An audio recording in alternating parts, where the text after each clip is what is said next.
You're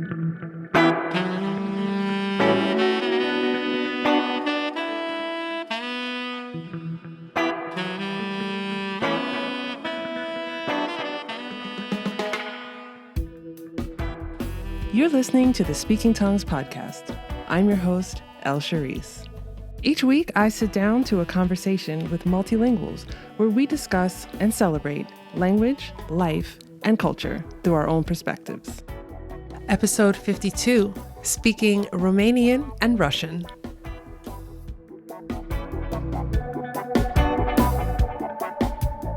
Hello, language lovers. Thank you for joining me for this episode of Speaking Tongues, the podcast in conversation with multilinguals.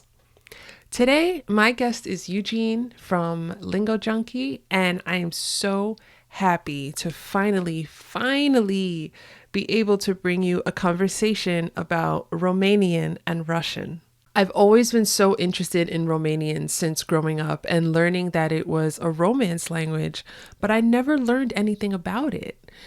So in this conversation with Eugene, we talk about Romanian and Russian as they are spoken in Moldova, what it was like for Eugene to speak Russian at home and then speak Romanian at school. We talk about some of the variations of Romanian and Russian spoken throughout the countries that speak both of these languages, and Eugene even helps us with pronunciation of certain diacritics in the Romanian language. That was so much fun to learn about. And we're getting such a well-rounded conversation here. This conversation was so much fun to have, and I learned so much from Eugene about a part of the world and two languages that I previously knew so little about. And I even got some insight on telling jokes in Russian.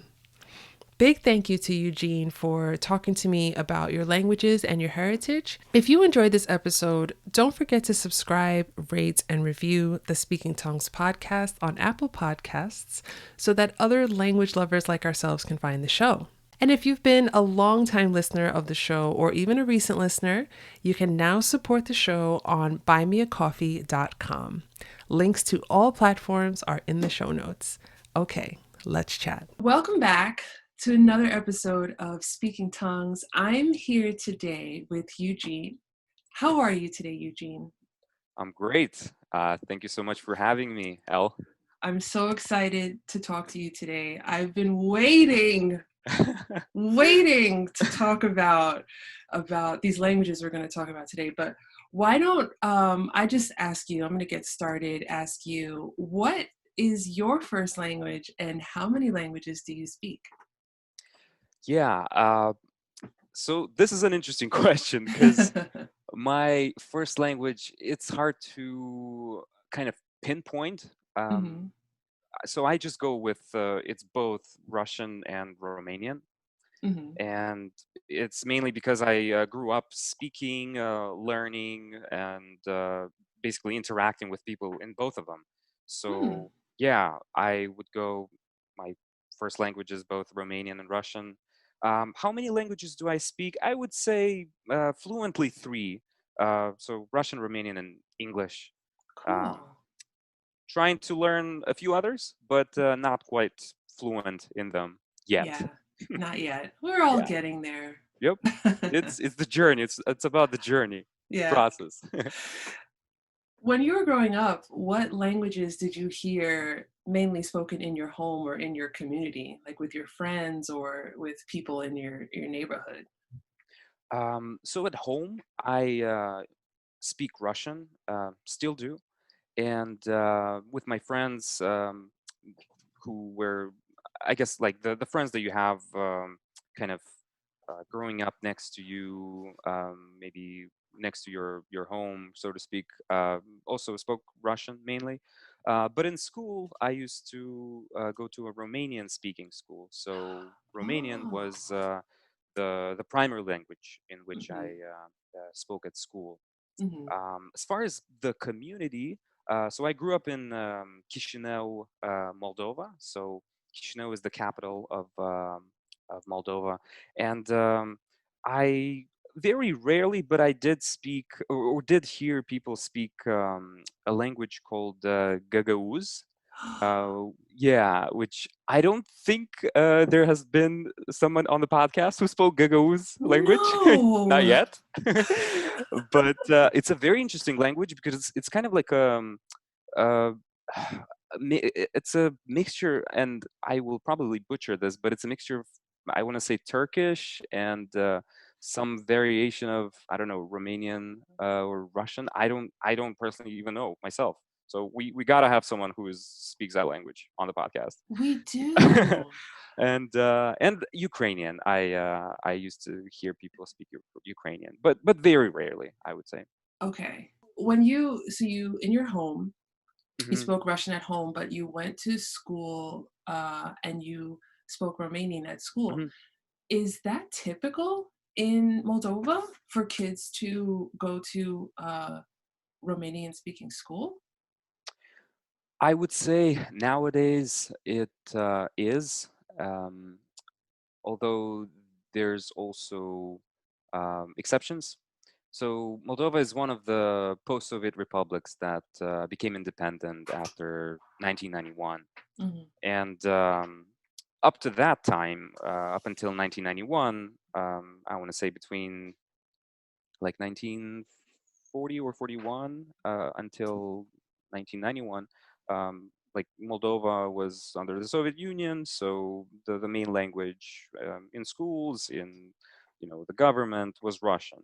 But uh, once it became independent, it kind of um, started trying to craft its own path, so to Hmm. speak, and Right. so it in many ways tried to kind of come back to its roots. So it decided to allow Romanian schools to begin operating, and and for the majority of people that were ethnically Moldovan slash Romanian, uh, that was their school of choice, to go to a Romanian Hmm. school. But there still are schools in Moldova, specifically in Chisinau, that are Russian-speaking schools, where the main language of instruction is Russian, and then kind of on the side as a second language, children or students learn Romanian. So like the vice versa. Mm, okay. There's also like a Ukrainian school, I know for sure, at least one, where students mainly speak Ukrainian.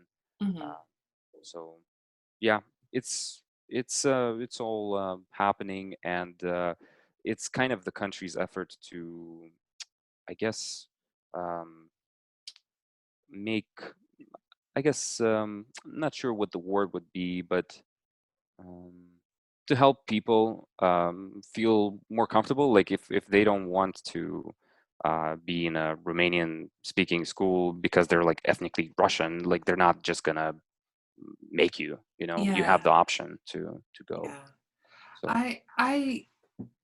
I learned something when I was doing research for this episode, Hmm. and I didn't realize that Moldova, um, there are two languages spoken in Moldova. Hmm. Um, being Russian and Romanian. Like I had no idea. And Mm. I think as I've been doing this show and I'm trying to think about countries where there are two dominant languages, Hmm. Moldova never came up. Hmm. And that's part of why, as I said earlier, I was so excited to talk to you about Moldova and about these two languages up against one another, Hmm. and just trying to understand. I mean, we'll get to it, but just trying to understand like how unique it is Yeah. to have these two languages together in Moldova. Um, so when you were in school, what other languages were you exposed to, if at all? Did you have maybe a language component that was compulsory where you had to learn another language? Yeah, actually, I would say it's kind of like an effort on the government's behalf to to make sure that students know how to speak a few languages at least, Hmm. which I find very practical and very beneficial, especially now. Like when you're a kid, you're like, why do I need to learn this and this language? But now, it's just so amazing to be able to connect with people from so many cultures and countries if you do speak some extra languages. So back to your question, besides Romanian being the main language, English was taught beginning with second grade, Okay. so pretty early on. But the commitment there was just like maybe once a week, um, from like second grade until I want to say maybe sixth grade or seventh grade. Wow. But Oh, from wow. seventh grade until like 12th grade, it was something like 2 times a week or 3 times a week, depending on sort of your concentration type of Mm-hmm. deal. But yeah, English was and still is like one of the top second languages that people want to that people have to learn for Mm-hmm. obvious reasons. Then beginning with the third grade, French started to be taught, Mm-hmm. and um, in around I want to say, and by the way, it was taught from third grade all the way until 12th grade, so Okay. pretty consistently. There was also I think 1 or 2 years when Russian was taught. I think in about fifth grade and sixth grade, but it was just for those 2 years, and that's it. Okay. So that's kind of the rundown. Was everyone in your school, or the maybe the people that you knew, maybe in your class, Mm-hmm. did they all speak Russian at home also? Oh, that's an interesting point here. No, no. And the very the story here is I went to a school that was a very much like pro-Western, Mm, pro-Romanian, so to speak. mm, Like mhm. Moldova, and I will probably keep coming back to this point many, many times. And so sorry in advance for sounding like a broken record. Um, but Moldova is still kind of in this period of transition, both economically and culturally, and with its own identity, actually. So the population is sort of, for lack of better words, divided Mm, between who is sort of pro-Western, who is pro-Romania, who wants to be like leaning towards policies that are aligned more with the West, versus the people who want to be aligned more with the Russian government, with the I East, so to see. speak. Yeah. Okay. And so my school was kind of extremely progressive in the sense that it was full on pro-Romanian. Hmm. And so a lot of the kids that I was going to school with were coming from these very politically involved families with I was going to school with people who actually um, were very, I want to say, proud of their Romanian heritage. And no, the majority of them actually did not speak Russian at home. They Wow. were Romanian speakers. And unfortunately, when I was a kid, I kind of had almost an inferiority complex, to be honest with you, Mm, because I had an accent, a Russian accent, whenever I would speak Romanian, hmm. and they could hear it, and they could, from time to time, kind of laugh about it, and so I was kind of feeling, there's something wrong. Oh I'm not, no. I'm not like them, like I gotta be, I don't know. But the truth is, I wasn't like them. The truth is, I spoke Russian at home, and they spoke Romanian at home. So, like, Yeah. what are you gonna do about it? Right. But Right. You're but all the there same. was, yeah, but there was this sort of I guess almost stigma. Like if you speak Russian at home, like you must be this, you know, let's go back to the USSR kind of guy, you Mm, know.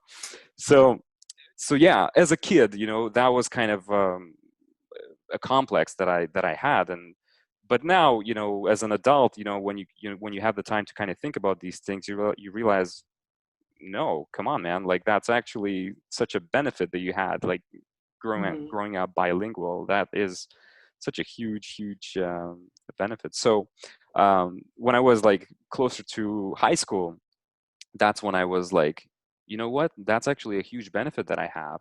Hmm. And sometimes I would like, during breaks, like sometimes somebody would call you like from home, so I would pick up my phones sometimes, like on purpose I would start speaking Russian in school, just to kind of be like, you know what, this is me, this is who I am. So yeah. By that point, did you have people, I guess, in school who were wanting to learn Russian for that reason, to be bilingual and to be able to, flex and be cool and Not really, to be honest. The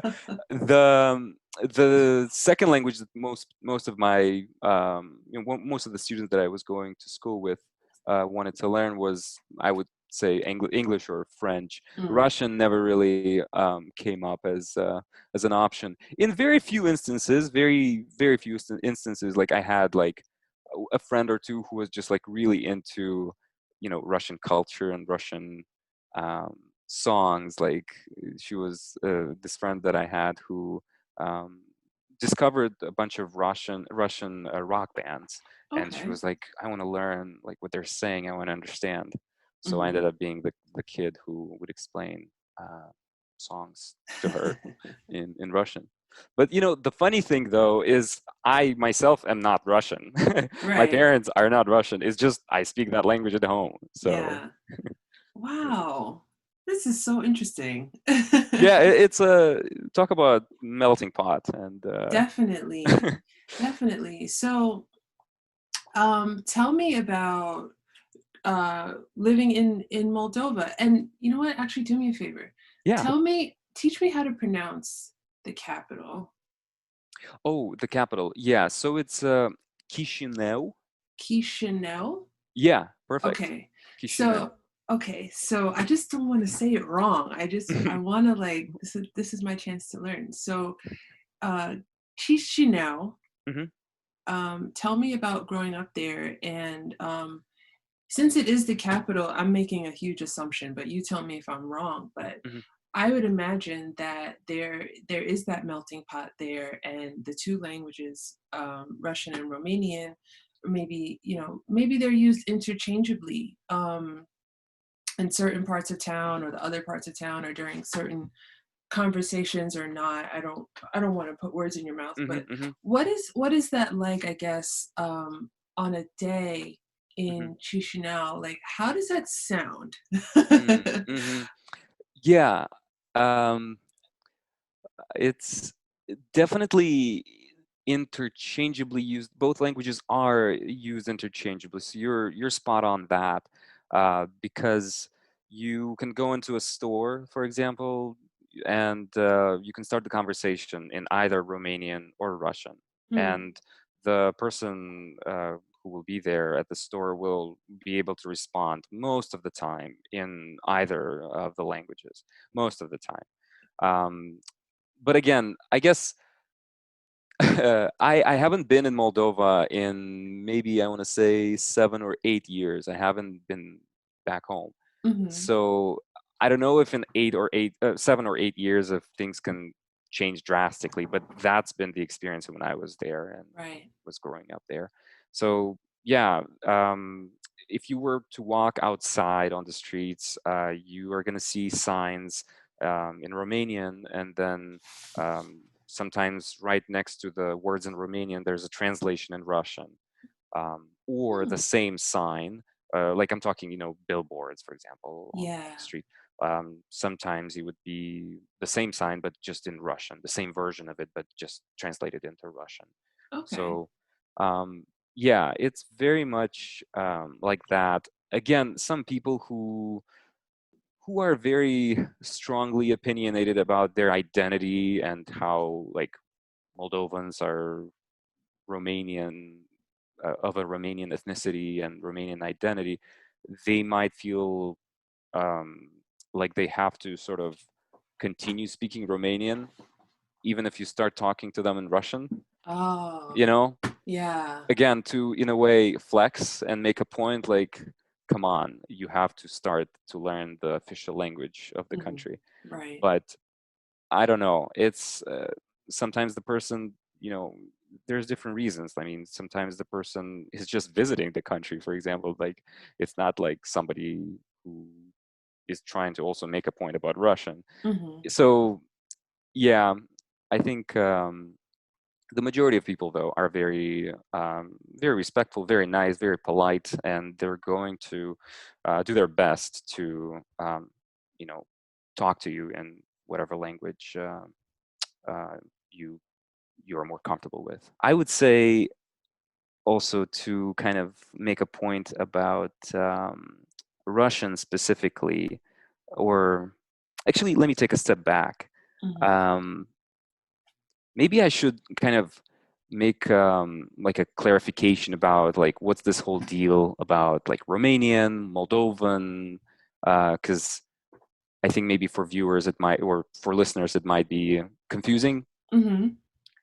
Um, so again, I come from a generation that was born after 1991, so after the collapse of the Soviet Union. So if you ask like if there is such a thing as a Moldovan language, you might get a different response from my parents, for example, from Right. somebody from their generation. But my generation, people who were, uh, who grew up after the collapse of the Soviet Union, they're going to tell you that Moldovan language is not really a language. It's Hmm. just a dialect of Romanian. It's just kind of, I don't even want to say that the difference is that big, like British English and American English. It's not even that drastic of a difference.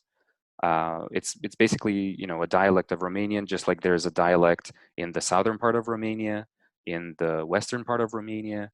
Um, but the thing about Moldovan is that during the Soviet times, what happened is the government kind of took the Cyrillic script Hmm. and basically used it in whenever people would try to speak Romanian.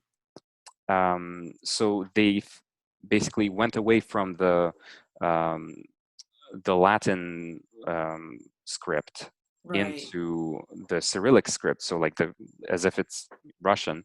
So like people would write in um, like the Romanian language, but with Cyrillic script. So Oh. it's like they combined the two, and so they took the writing from Russian, but then they kept the language as Romanian. Hmm. So the Soviet government, they called that Moldovan language.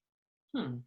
And at least the way I was taught in school, that was sort of the effort of the Soviet government to kind of um, divide Moldovans from Romanians, to kind Wow. of create this like additional identity.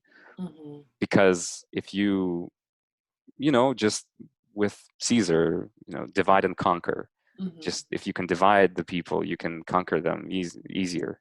Yeah. So, Yeah. so that's kind of what we were taught, and it may sound to some people like a conspiracy theory or something like that, but I buy it. I mean, because if you look even at that, air quotes, Moldovan language that the Soviets have used, and compare it to, like, if you read it, it's literally like Romanian language is just written in Cyrillic Right. script.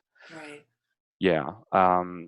But but yeah, the way I view it, it's just like the Moldovan.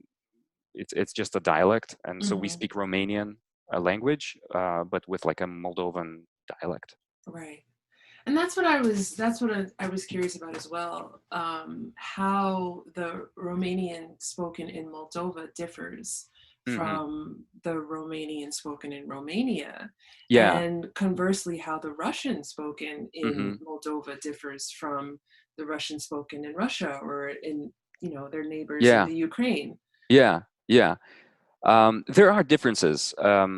There are many differences as it comes to Romanian. there's actually probably more differences in the different types of Romanian than there are differences in Russian. Hmm. So at least in my view, in my personal opinion. So the Romanian that we speak in Moldova is very much influenced by the Russian language, and I mean that's just kind of how it came to be for the last, I want to say what, 60, 70 years or probably more. We've been, actually, no, let me take that back. The first time that like our strip of land, quote unquote, Moldova was, I guess, occupied by the Russian Empire was actually in 1812. Hmm. So Wow. it wasn't, the Soviets weren't the first, Russian speakers to ever occupy Moldova. It was actually the Russian Empire. So between 1812 until like 1914, until actually no, until 1918. Sorry, until the First World War II ended, we were under the Russian Empire. We were like it was called gubernie, that's just like an administrative division in the Russian Empire, and so a lot of Russian speakers were sort of brought into Moldova, and it influenced heavily the language that was spoken.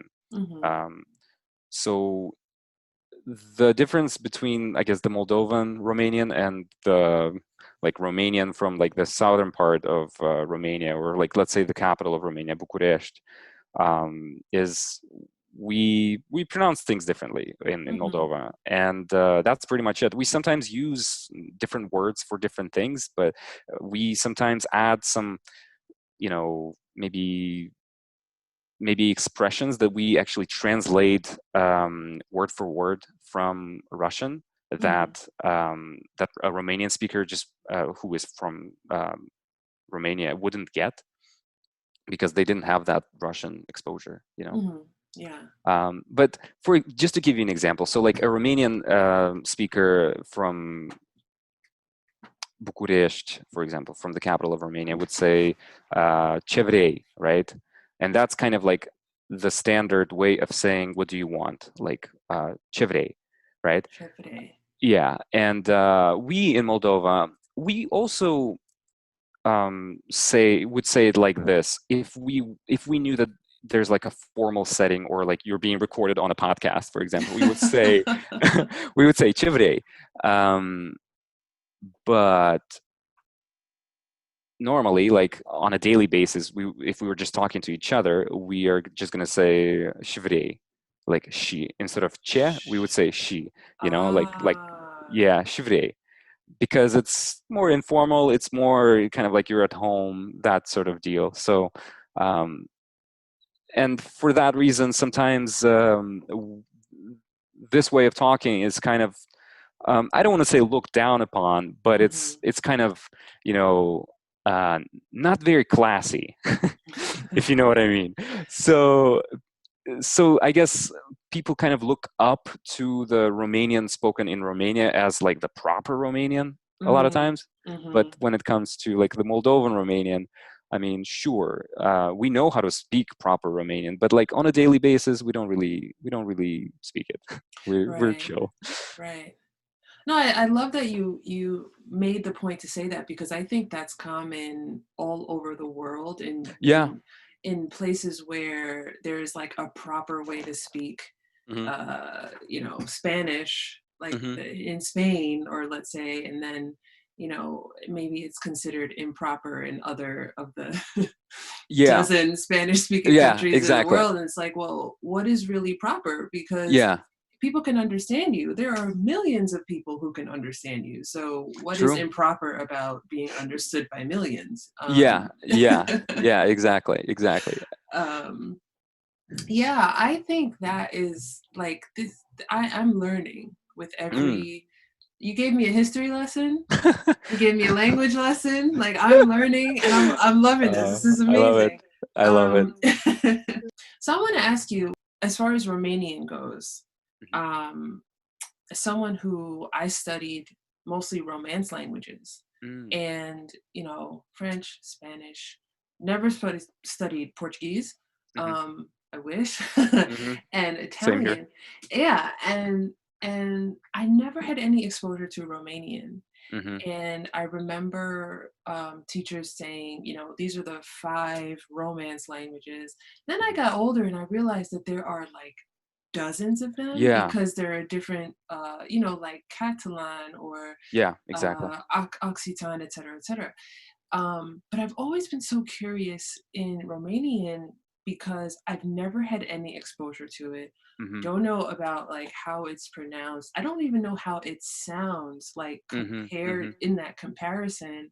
I don't know how the grammar works that, you know, Yeah. makes it part of this linguistic family. So um, I've always just been like so curious. Hmm. And you know, I'm just reiterating what I'm saying is that, like, I'm learning a lot from you right now because even though I did my research before, just so I don't sound like a total dum dum, I just.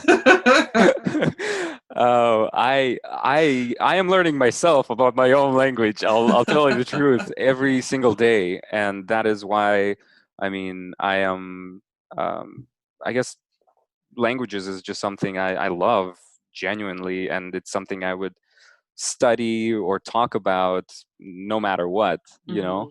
Yeah. because it's such an amazing step into cultures, into history, into food, even Oh yeah. into connecting with people, into travel. I mean, it's just um, something that I honestly don't see myself without, Mhm. like trying to understand how these different interconnections happen across different languages or within a language.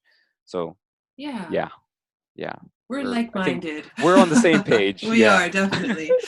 So, since Romanian is a Romance language, Hmm. you tell me if you've Hmm. noticed what are some similarities and differences that you've noticed Hmm. in terms of vocabulary or pronunciation, even.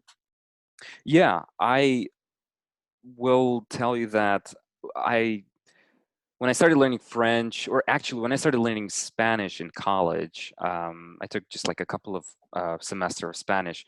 I came in thinking that I got this. I know Romanian.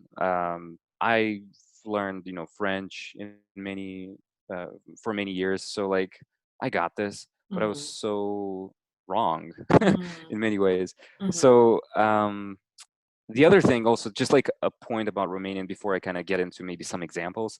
Um, Romanian is technically, I mean, of course, fact check this. Always, guys, fact check things. Do But, your homework. but at least the way I was taught back in Moldova by my Romanian teacher was the kind of like the where Romanian stands in relationship to other Romance languages is Romania is actually the I guess the one language that kept a lot of its Latin roots, or kept most of its like Latin roots, as opposed to other, Romance languages like French and Spanish and so on that sort of moved on a little bit or moved more away from Latin. So Right. that's just kind of the way she put it into perspective. Um, but back to your questions about like similarities and differences. Let me just start maybe with like similarities. There are lots. I mean, there's just like vocab is very very similar. Many different words have the same roots and so on and so forth. I'll focus on the differences for a Hmm. second, and then we can go into like similarities if we want to. Um, I would say Romanian pronunciation, as kind of a general rule of thumb, is very straightforward, I would say, to a Westerner. Like, there are some basic rules that you must follow. Um, but like once you get those down, and it's not like in English, like, oh, well, this is the rule, and then there's 25 exceptions. It's like it's more chill in that way. It's Okay. you gotta write. You just have to know those few pronunciation rules, and you're golden. Um, and we write the way we say things, Mm. right? So as opposed to French, where the endings can be 4 different letters, but you just pronounce it as or something like that. Mm. Mm-hmm. And but here we like every single letter, or like the diphthong that you have, like has like just basically one way to be pronounced, and you just follow that way, and that's it. Mm-hmm. um so that is the one point I would say. I was gonna say it seems to have that in common with Italian. If you're Yeah, just pronouncing exactly. if you're just pronouncing what you see, yeah. Yeah, and I guess back to my previous point about kind of the pronunciation being more or less, I guess, straightforward. Like Spanish pronunciation to me is a lot more straightforward than French pronunciation. Right. Yeah. Like, of course there's exceptions, and of course there's some rules that may be kind of weird, but as a rule of thumb, like I have to go to the dictionary much less often when I try to speak or learn something in Spanish pronunciation wise than French. Right. Of course. So that's kind of like the comparison there. But just like right now I made the point about Spanish and Romanian pronunciation being like pretty straightforward. For me, for example, when I was learning Spanish, I was so surprised that in Spanish, for example, letter D, like Mm-hmm. D as in dog, like is so soft, like it's like th in English, like the, you know, Mm-hmm. and because in Romanian it's very strong. It's like the, like if you wanted me to give you an example, the word for like gift or a present in Romanian is dar, like dar in English, Dar. dar, and you just say it, dar, very sort of pronounced strongly, d, dar. Whereas in Spanish, I don't know actually, would a Spanish speaker pronounce that as like dar? It seems to me like they would say something like the Yeah. for something like what I would think should be dar, but Mm-hmm. who am I to think to say that things should be this way or another way? Mm-hmm. It's just like my my assumptions based on my first language. Yeah. Right. Right. Also, again, pronunciation wise, B and V in Spanish, for example, Mm-hmm. I keep coming back to Spanish because that's kind of what I'm focusing on right now Okay. Okay. in my own kind of studies. But in Spanish, you know how there's kind of almost like a very gray line, at least to me, between like words that have a B and a V. Yes. Yeah, like my Spanish professor from college, her name is Yvonne, and whenever she would say her name, she would say, "Yeah, my name is Yvonne." So I would be like, "So is it Yvonne or is it Yvonne?" Mm. It's Yvonne. So I would just go crazy because to me it sounds kind of in between a B and a V. Right. When because in Romanian, again, coming back to my own sort of first language, those are two very clearly defined sounds. Right. It's Right. B, like for example, the word for man in Romanian is bărbat, right? Like b, like bărbat. To me, it sounds kind Verbat. of like strong, like a strong B. Right. Versus V in Romanian, for example, the word for violin in Romanian is vioară, right? So v, to Yeah. me, it sounds like more clear in a way. Right. Right. Yeah, I've noticed that too. Like Spanish speakers interchange the B and the B sound. Yeah. And I've asked Spanish speaking friends of mine, like, can you not hear a difference? Yeah. And they don't. And it's so Wow. it's like it's really I use the word interesting way too much, but it is really interesting. Just like how come I hear it clear as a bell Hmm. and you hear this two letters that look differently and Yeah, sound differently and yeah. make the same sound. It's fascinating to me. It And is. I don't say that to be derisive at all. Like No, no, no. I'm not teasing, but it's just Oh, I'm the same way. I am like, how really? Like, I'm surprised, really, genuinely surprised, because to me, because of my language background, those are pronounced very in a much different way. Mhm. Also, kind of to piggyback off of what you said, I heard, in speaking with my Spanish-speaking friends, that a lot of Spanish speakers, because of this sort of not very super clear distinction between the B's and the V's in Spanish, Mhm. when it comes to writing, spelling things out, sometimes they themselves mess up the writing. Like, they spell something Right. that should be with a V, they spell it with a B, and Huh. vice versa. So I didn't realize yeah, that. Yeah. yeah. So kind of interesting. Makes me feel better that it's not just me messing up. But back to also your question about, like, maybe differences between Romanian and other Romance languages.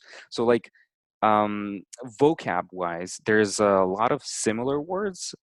Sometimes, like, they're identical, but not always. So, like, I'll tell you a quick story about my Spanish class, where we were learning the months of the year, right, in Spanish. And I had this professor. It wasn't Yvonne anymore. It was another professor. And he had this thing where he would kind of drill us, but drilling in the sense that, have you seen, like, I mean, he wasn't trying to be like the drill sergeant from Full Metal Jacket or anything like that. He was just My like, God. uh, he was just trying to, I guess, get us all up and awake. It was an 8 o'clock class, and a lot of people just couldn't get up. So he was literally almost yelling, like, okay, like when we were learning the alphabet, he was like, ah, be, se, and we Hmm. would have to repeat and also kind of yell back those things. Yeah. So he was expecting us to yell back, or to tell him, like, what the months of the year were in Spanish. Hmm. And nobody knew. Crickets, just so I also didn't do my homework. I also didn't really know, but I thought, okay, I can count on my Romanian, French, whatever Romance Hmm. language background. I thought I'd save the day. So I'm like, okay, and I yell, Januario, at the top of my lungs, so confidently. And he looks at me like, no, no, come on, really, man, really? How did you have the audacity to do this? Because it's completely different. In Spanish, January is enero, Yes. and uh, I was thinking that, like, okay, well, in Romanian, January is Ianuarie in Romanian, like pretty close to January, right? In Yeah. French, it's Janvier, right? Also, like, I can see the resemblance, Hmm. and so I was like, well, okay, like, what's it gonna be in Spanish, right? You just change the J into an like a h sound, like a so make it Januario. Oh yeah. That's So that's the hilarious. day I learned that I shouldn't be overly confident. So, in light of that Mhm. Januario situation, Ooh. uh, how how has Romanian knowing Romanian, how has it helped you in Spanish? How has it helped you with French? And Mhm. how has it helped you with learning English too? Yeah. If at all, if at all. Mhm. Um, it really helped. Romanian really helped, especially learning French, learning Spanish, and a bunch of other. We're trying to learn a bunch of other Romance languages. Um, of course, there's like no like perfect one-to-one match between all things Romanian and Yeah. all things Spanish or French. But for example, like high level tenses in grammar, for example, there's a lot of similarities, I would say, Okay. between, for example, pretérito in Spanish, right, is like a tense we have in Romanian called perfect compus, and Mhm. like just like French, passé composé, right? That's also, I mean, I would kind of put them all under like the same category. And if there's somebody, or maybe if you know, like if pretérito is like definitely not like passé composé, correct me, please, correct me if I'm wrong. But like in my mind, at least, like the structure is very similar to um, to what we have in Romanian. So it's really helpful when you don't have to worry about basic things like that, because as opposed to English, like learning English, where what is present perfect in English? Like Right. Right. there's no concept of present perfect in Romanian. Like Hmm. there's no concept, like there's no way for us to really fully grasp it. I think I still uh, misuse it to this day, and I think I'm like okay in English, but I still misuse present perfect in English because that's not very natural to me to use. Hmm. So when learning French or Spanish, I didn't have to worry about those things. So Right. that's why knowing Romanian was really, really helpful. And, you know, a lot of people sometimes, like, I don't know, maybe there's somebody listening to your podcast who is from a, you know, Romanian family, and they speak Romanian because that's, you know, the language they have in their home. And some people maybe tell them, well, what are you going to do with that? Mm. People sometimes are not very nice. Oh And yeah. so, what are you going to do with that? And so here I am telling you that you can do a lot with that, because it is this foundation that can really serve like a springboard for you into other languages. Yeah. So that's what it's been for me, at least. Um, but I guess to also contrast all of that with English and French, um, English and French was kind of a whole different story for me, because it was very purpose driven, I would say, Mm. learning those languages. So like for an early age, I really wanted to get into a university abroad. Like I was one of those kids who, you know, he's 7 years old, but he's already planning his life out, like where he's going to go to Hmm. college and all of that kind of stuff. But I had to do that because unfortunately, Moldova didn't really provide a whole lot of employment or economic opportunities. So um, people get educated abroad most of the time, and Okay. in order for you to be able to go abroad and study in those colleges abroad, you need to speak at least English or French or whatever other language there is there. So it's like with English and French, I had this very like purpose driven attitude. Like I must learn it because it's only going to serve me well in the future. Right. um, and it also helped that I was really into a lot of American pop culture. I loved American music. I was watching American movies. Like I actually wanted to learn it. Whereas with Spanish, for me, it was more like something that I had started picking up just only a few years ago, like in college, and it was just Hmm. for fun. It was Yeah. literally, nobody told me, like there was no requirement to do it. I could have. I mean, we had like a foreign language requirement in my school, in my college. So Hmm. I could have just like waived that requirement just by testing out in my French course.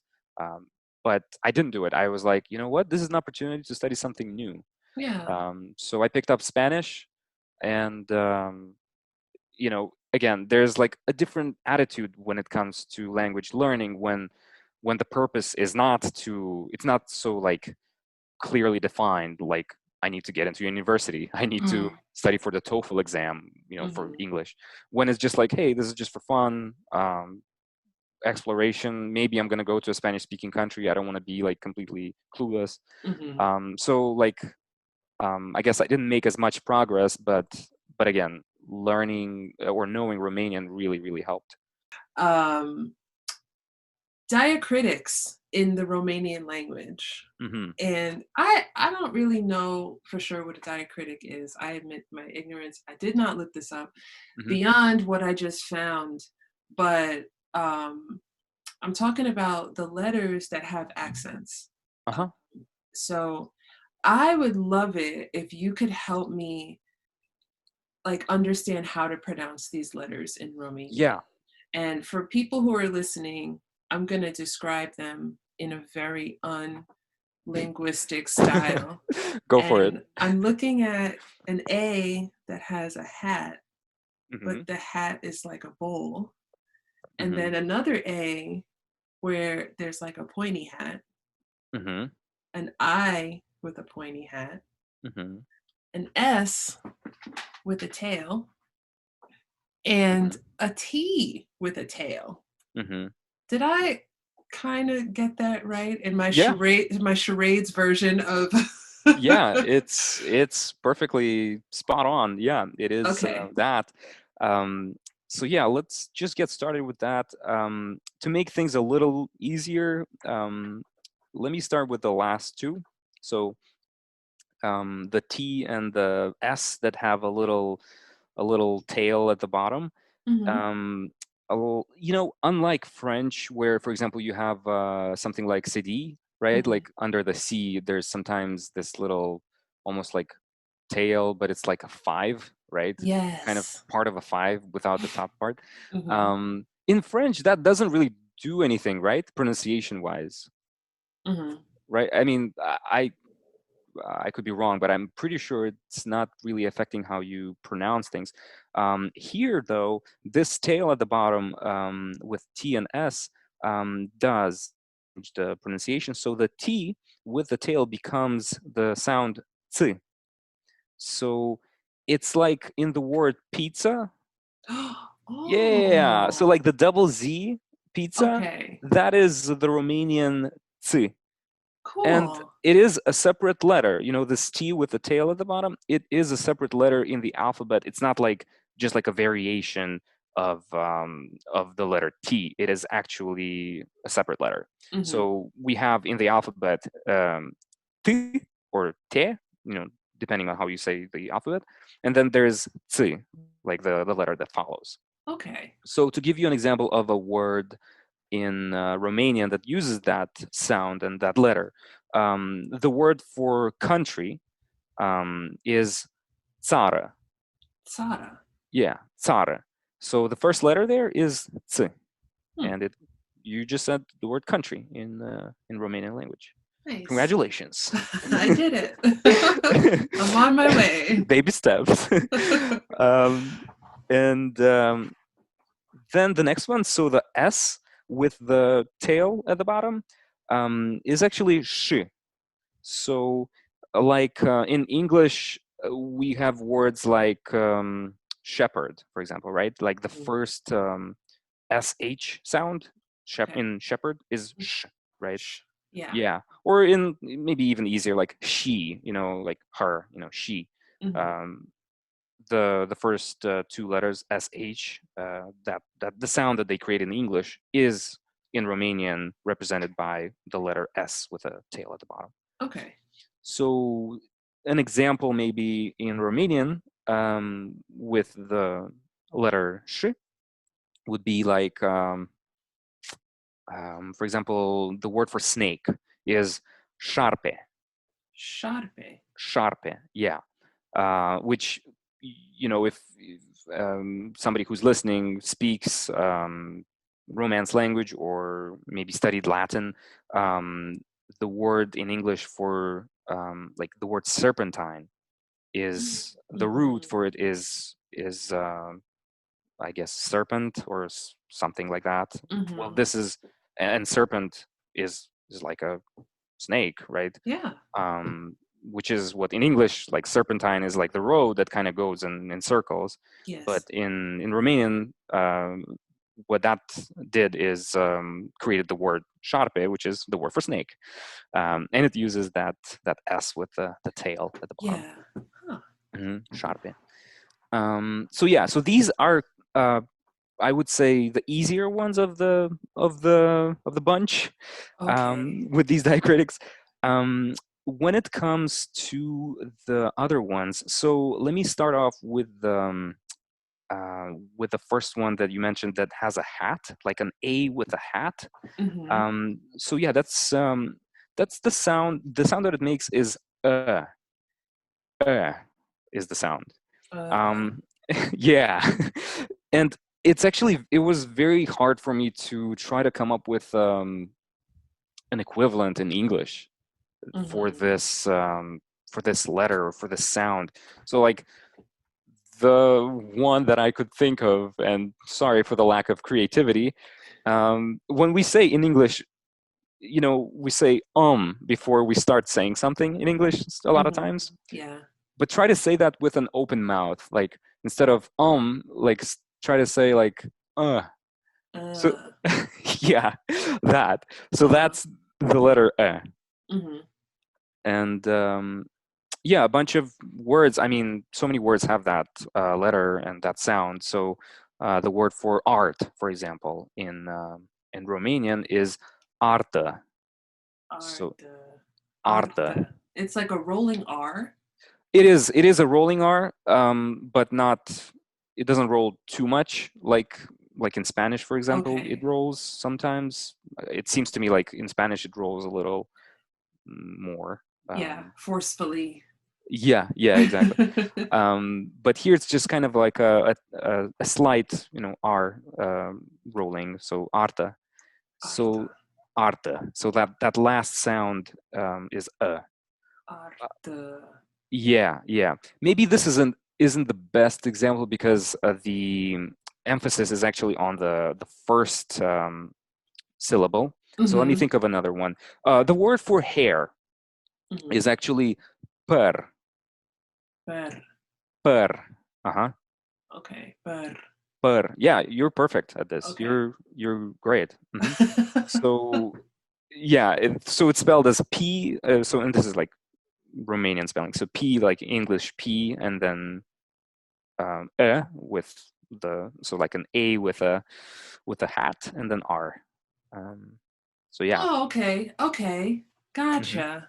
3 letters. Okay. Per. Um, and then so the last two that we have, and I'm gonna put them together, is the I that has like a top. What did you call it? I said it has a pointy hat. Pointy hat. Yeah, it's a pointy hat. In school, they taught us that it's like a roof. If you look at it, it's like a roof of the house. That's You much know. better. Yeah. So both of them make exactly the same sound. Mm-hmm. So the sound that they make is u. Ugh. Yeah, yeah, perfect. So that is the I with the roof on top of it, and the A with the roof on top of it. Okay. The difference is actually in the written aspect. So where it gets used differs whether the sound U is at the beginning or at the end of the word, Mm-hmm. or if it's in the middle. So if it's at the beginning or at the end of the word, then we use the I U sound. Oh. Yeah. So we actually, the way we call these, like the way we differentiate between the two, we call the I one as Udin A. Oh, I'm sorry, Udin E, and then the one from A is like Udin A. So like literally, it means U from A, U from E. Like again, not the English E, but the Romanian E, like Yeah. the The English I. I. Yeah. Yeah. So that's how we differentiate the two. But ultimately, it comes down to just spelling where we use um, them, and Mm-hmm. then the sound that they make is exactly the same one. You can think of like maybe in video games when they make the sound when the person is carrying something heavy or Mm-hmm. climbing, like they're like, like So think of that sound. I don't know. I didn't know anything better of an analogy. And I don't play video games. I've just seen my brother do it. So my sound effects might be outdated. No, that's really helpful though, to just think of it as like a or Yeah, like a exactly. like that's helpful. Oh, this is so exciting. I love this. Thank you so much for no, seriously, thank you so much for demonstrating those sounds, Yeah. because I know that, the letters are familiar, Hmm. but the sounds really make a difference. And I think it's helpful, because for me, English is my native language, my first language. Hmm. We don't have accents. Hmm. So when I see accents, I have a Yeah. little fear in my belly Yeah. that how do I say this, and how do Hmm. what Hmm. does it sound like? So thank you for providing those examples, Yeah, absolutely. so that we can understand how to jump into Romanian. Hmm. Um, so I met you on Instagram, and I know that you have a platform where you talk about learning languages, and I would love for you to tell our listeners about your platform, Lingo Junkie, and how you started it and what some of your goals are.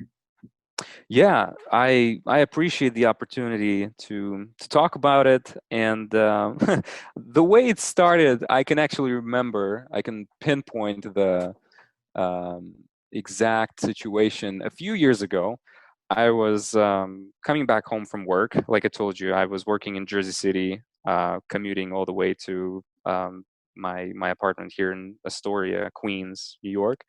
Um, and on the way back, I was just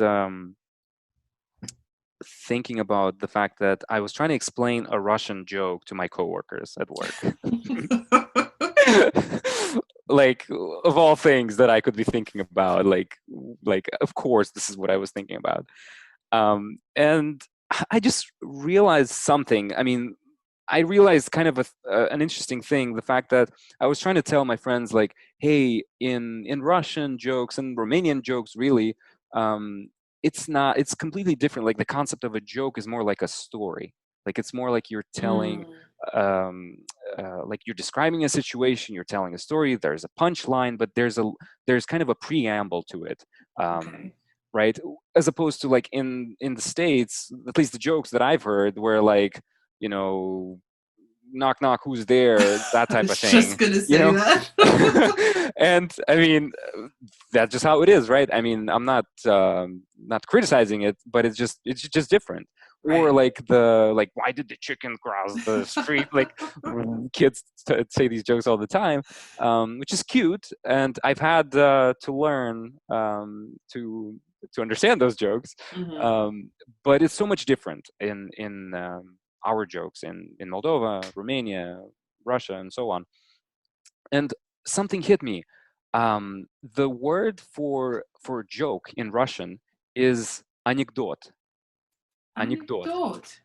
And I Huh. thought to myself, oh my goodness, this sounds very similar to a word in English, Yes. right? Yes. It, I mean, anecdote. We have Yeah. that in English. It's a Yeah. legit word. Like, so imagine me having this epiphany. Pretty much, yeah, I guess epiphany you can call it. Linguistic epiphany on the train, on the path from New Jersey coming to New York. And so I also like took a step back from this, and I was like thinking to myself, man, I am thinking about languages all the time. Mm, Like I mhm. realized I can't stop thinking about how language works, or like the words that we use, how it affects our daily life, really. um, Even if I don't have to think about these things, like Yeah. I don't have to study for the TOEFL anymore. Like I got into a college in the US. I Mhm. I I live here in the US. I don't need to. There's no like necessity for it, and yet I can't stop it. Yeah. So I just said, man, I'm a lingo junkie. Like I'm just I don't have any other words for it. Mhm. So I started to make videos, to make some blog posts, Recently I began a YouTube channel, and right now there isn't much on there on the YouTube channel. But really, what I'm trying to accomplish with this project, because really it is just like a passion project right now. Hmm. Trying to share my experience with languages, trying to document my language learning progress. I told you I'm trying to pick up on Spanish. So Right. if I learn something cool, if I just want to maybe kind of have a vlog type thing about Spanish and my learning it with it, cool, I will do something like this. Hmm. And really, I'm trying to also bring some entertainment into language learning. Hmm. Yeah. Right now, I guess the majority of my work was on Instagram, and I've been doing just some funny videos with my friend Mauro from Babel Solutions. We've been collaborating a lot, Cool. and it was just really kind of like a creative outlet, but Yeah. with I guess, a tint of education too. Hmm. So I think it's a good combo, and right now that's what it is. And in the future, if it grows into something more, that would be awesome. Uh, but that's what it is right now. That's great. I'm glad that you started that, and I really enjoy your content. Thank you. I think you're doing a great job, and I would love it if you could tell our listeners where we can find you. Yeah, absolutely. So the Instagram account is at Lingo Junkie. So lingo spelled like the Spanish word. Hmm. Um, Actually, is that a word? Is that a Spanish Lingo? word? Lingo. I mean, lingo is like a way of saying like jargon, like the way Yeah, that you talk. Like you'd understand lingo in yeah. Even in English. Yeah, English. Yeah. yeah. Okay. So yeah, lingo spelled the usual way, and then junkie, Junkie. So at Lingo Junkie, all one word, no spaces, no dashes, Hmm. and the same for my website. You can go to my website, lingojunkie.com, YouTube, Lingo Junkie. It's all Lingo Junkie. That's Um, great. if you want to look at any of my other work with any other projects that I have a personal website. It's eugenuprodan.com. So EUGENIU prodan.com. And you can just find anything else that I'm working on now or in the future. Awesome. I'll add that into the show notes Perfect. for Thank you. people to find it very easily, whether they're listening, today or a year from now, they'll be Hmm. able to find you and see that you're up to some fantastic, amazing things. Um, I appreciate it. yeah, I've had so much fun talking with you. You're Likewise. It's awesome to learn about languages and yeah. share your story with other people. I like to end each episode with the same question. And since you Mm, listen to the show, you know what this question is, but hmm. it's your turn now. Do you do you have any jokes, popular sayings, tongue twisters, cool slang words, idioms, words of advice, or words of wisdom in Russian or Romanian, or a phrase that is typically heard in Moldova Hmm. to share? Yeah, this was difficult to pick because I love all kinds of phrases. I love collecting them. I love. I literally have notebooks full of Wow. different slang terms in English, in Romanian, and Russian. I'm actually gonna do a series about that on my YouTube channel Oh, soon, great. so stay tuned. And I'll post them on all the social media networks too. Mhm. But the one uh, saying that I stopped at, uh, by the way, our languages, Romanian and Russian, are very full of those sort of saying. Like it's almost like there's a saying for everything, and usually they're like, the old people usually came up with them. It's like from the from the elders and all of that kind of stuff. So they're Mhm. very deep, in meaning and so on. Um, but I I would like to say something that my grandma used to say, Mhm. and I don't know honestly if it's something that is super typical to say. Like, I don't even know if every Moldovan or Romanian person knows of this saying, to be honest with you. But it's such a saying that is such a near and dear to my heart that I just wanted to bring this one up. So the saying goes like this: "Dar din dar se face rai." I'll say it again. Dar din dar se face rai. Mhm. So remember how earlier in the podcast I said that the word for gift or present is dar? I So remembered. yeah, Yes. that's the word in this saying twice. Basically, word for word, if you translate it, kind of like motamo, it means present from present, heaven happens. So Oh. yeah, if you interpret it though, kind of more in normal, regular English, Mhm. it means something like if you give a present to someone, you are making heaven on earth, so to speak. Okay. You know, Yeah. it's like a present from a present makes heaven. Maybe Mhm. that's better. I don't know. Mhm. Yeah. So if you think of like that movie, what's the name of that movie? Pay It Forward. That movie, Yes. Yes. Yes. right? You know Yes. how that kid he created this web of people who are gonna help each other.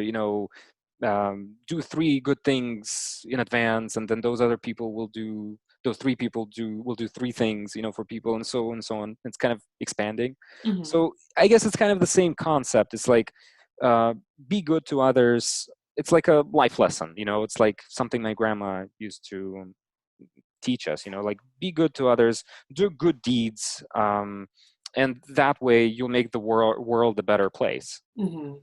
So it doesn't have to be a present necessarily. It doesn't have to be wrapped in fancy paper, but like do something nice to your neighbor, to somebody, and that way we are going to make the world a good place to live. Yeah. Right. All right. Teach it to me. I'm ready. All right. So it goes like this. Dar, right? Dar. And din. Din. Well, now you know. Now I know. So it's and then it's dar again. So dar, din, dar, Perfect. Yeah. Dar din dar. dar, din, dar, And then the remainder is se se, face face, rai. rai. Yeah. So Dar, din, uh-huh. dar, se, face, rai. Perfect. Yeah. Okay. You got it. Woo! You got it. I did Yeah. it. Yeah. And se face is like a reflexive verb for like it is done, something like that. It's done up to itself, so to Mm-hmm. speak. The reflexive way. Yeah. Um, and then rai, the last word, is the word for heaven. Rai. Okay. Okay. Dar din dar se face rai. Dar, din, dar, se, face, rai. Mhm. Okay. Thank you for teaching that to me. My first Romanian sentence. Yay! I Score! did it. Thank you so much again for having this conversation. And we've been talking for a while, Yeah, and we could we keep could go on talking for for the longer. rest of, I Yeah, know we could talk for the rest of the day, and I would be so happy.